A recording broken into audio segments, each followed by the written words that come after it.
Assalamualaikum warahmatullahi wabarakatuh. Saya Edo Pradana Putra dari kelas 4B di 4DE akan mempresentasikan tentang etika profesi. Di sini saya akan menjelaskan tentang 4 poin. Yang pertama etika, yang kedua profesi, ketiga etika profesi, dan yang keempat etika profesi elektronika.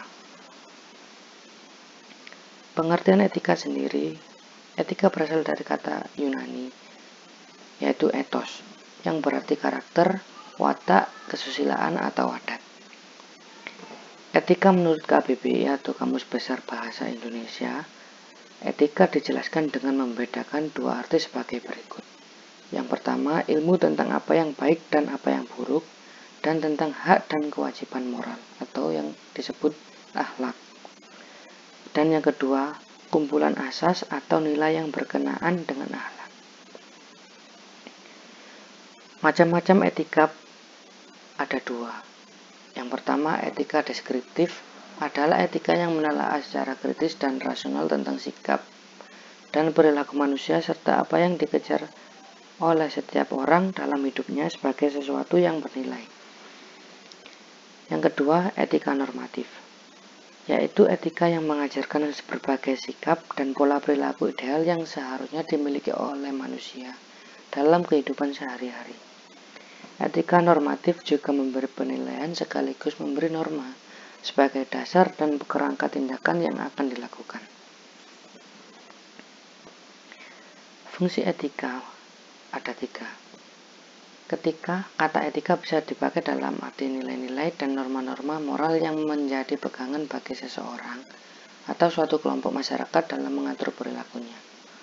2. Etika berarti kumpulan asas atau nilai moral. Yang dimaksud di sini adalah kode etik. Yang ketiga, etika mempunyai arti ilmu tentang yang baik atau yang buruk. Etika di sini sama artinya dengan filsafat moral. Yang pertama, etika umum. Etika umum mengajarkan tentang kondisi-kondisi dan dasar-dasar bagaimana seharusnya manusia bertindak secara etis. Bagaimana pula manusia bersikap etis? Teori-teori etika dan prinsip-prinsip moral dasar yang menjadi pegangan manusia dalam bertindak serta tolak ukur dalam menilai baik atau buruknya suatu tindakan. Etika umum dapat pula dianalogkan dengan ilmu pengetahuan yang membahas mengenai pengertian umum dan teori-teori etika. Yang kedua, etika khusus. Etika khusus merupakan penerapan prinsip moral dasar dalam kehidupan. Penerapan ini bisa berwujud bagaimana seseorang bersikap dan bertindak dalam kehidupannya dan kegiatan profesi khusus yang dilandasi dengan etika moral. Namun, penerapan itu dapat juga berwujud bagaimana manusia bersikap atau melakukan tindakan dalam kehidupan terhadap sesama. Kita lanjut ke poin kedua. Profesi. Profesi adalah pekerjaan yang dilakukan berkaitan dengan keahlian khusus dalam bidang pekerjaannya.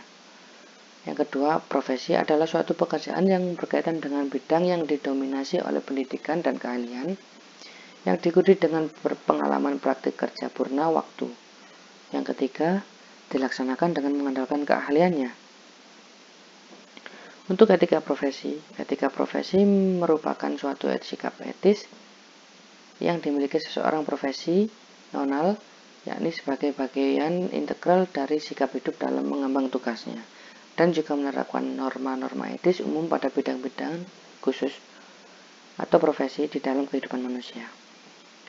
Untuk tujuan etika profesi sendiri,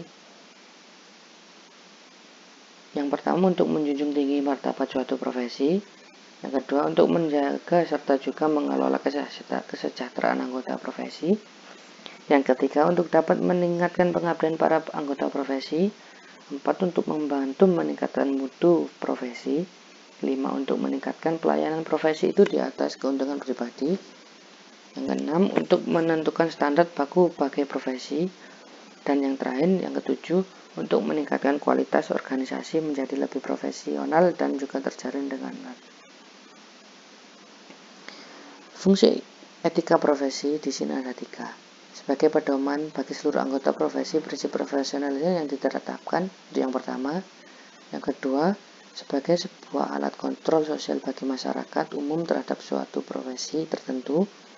Dan yang ketiga, sebagai sarana untuk dapat mencegah campur tangan dari pihak lain di luar organisasi terkait hubungan etika di dalam keanggotaan suatu profesi.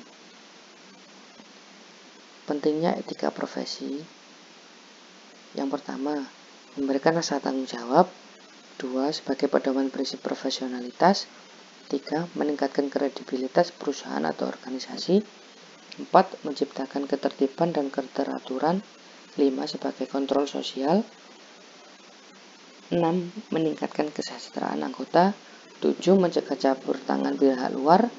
8. Melindungi hak-hak anggota pekerja.